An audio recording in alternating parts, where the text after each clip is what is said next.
जैसा कि last episode में हमने देखा कि टैंग शैंग वहां आ गया है और उसने अपनी ट्राइडेंट को बाहर निकालकर घोस्ट मास्टर पर हमला कर दिया है और अब वो ट्राइडेंट सीधे घोस्ट मास्टर को लग जाता है। टैंग शैंग याद करता है कि कैसे घोस्ट मास्टर ने उसके फादर और उसकी मदर को घेरा था और घोस्ट मास्टर ने ही जीवू को सैक्रिफाइस करने पर मजबूर किया था। अब टैंग शैंग ने इस सब का बदला ले लिया है और घोस्ट मास्टर के शरीर के छोटे छोटे टुकड़े हो गए हैं और ये देखकर उसका दोस्त क्रिसैंथेमम बहुत रोता है। क्रिसैंथेमम की जिंदगी में घोस्ट मास्टर के अलावा और कोई नहीं था और अब उसके जीने का मकसद पूरी तरह खत्म हो गया है। घोस्ट मास्टर की सारी यादें उसके ऊपर से होकर गुजर रही हैं।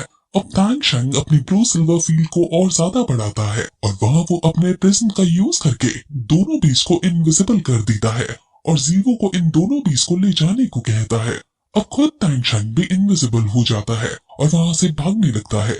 बीबी डोंग ये सब देखकर गुस्से में आ जाती है और कहती है कि तुम अब नहीं बचोगे। ऐसा कहकर वो अपनी गॉड किलर डोमेन का यूज करती है और उसका डोमेन और टैंग शैंग का डोमेन एक दूसरे से फाइट करने लगते हैं।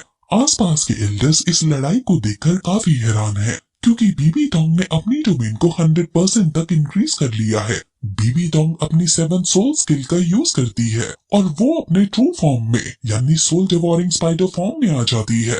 एल्डर्स उसको देखकर शॉक हो जाते हैं क्योंकि ये बीबी डोंग की सेकंड मार्शल सोल है। इस मार्शल सोल के अंदर हालांकि सिर्फ 7 ही स्पिरिट रिंग है लेकिन हर एक स्पिरिट रिंग 50,000 साल पुरानी है। इस वजह से बीबी डोंग की सेकंड मार्शल सोल की पावर उसकी फर्स्ट मार्शल सोल से ज्यादा है।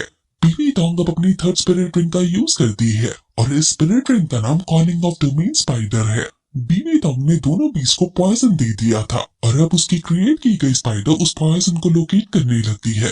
बीबी डोंग कहती है कि टैंग शैंग के इनविजिबल स्किल बेशक उसे बचा ले लेकिन वो उन दोनों बीस को मेरे हाथों से नहीं बचा पाएगा। उसकी मकड़ियां अब ब्लू सिल्वर प्लांट पर चढ़ते हुए पॉइजन के सेंट को ट्रेस करने लगती हैं और बीस तक जाने लगती हैं। अब इनविजिबल होकर जीवो उन दोनों बीस को आगे ला चुकी है और उन्हें और ज्यादा खींचकर वहां से दूर ले जा रही है। क्योंकि बीस बहुत भारी है इसलिए उसे काफी ज्यादा दिक्कत हो रही है। अब टैंग शैंग अपने पीछे देखता है और उसे बहुत सारी मकड़ियां पीछा करती हुई दिखाई देती हैं। वो कहता है कि सी गॉड की लाइट इन मौत की मकड़ियों से बचने के लिए काफी सही रहेगी लेकिन अगर टैंग शैंग ने सी गॉड की लाइट इन मकड़ियों पर की तो मार्शल सोल हॉल को टैंग शैंग की लोकेशन पता चल जाएगी। लेकिन उसके पास और भी अटैक्स है जो साइलेंटली इनको मार सके इसलिए वो उनको यूज करने का डिसाइड करता है और अपनी ब्लू सिल्वर डोमेन फिर से फैलाता है। उसकी फील्ड से वहाँ काफी सारी ब्लू सिल्वर प्लांट उग जाती है और वो मकड़ियों के रास्ते को ब्लॉक कर देती है और वहाँ एक भूल भुलैया सी बना देते हैं।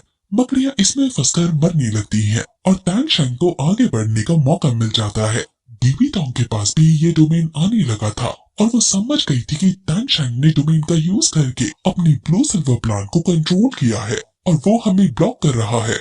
अब ये लोग उन बीस की लोकेशन नहीं पता लगा पा रहे हैं।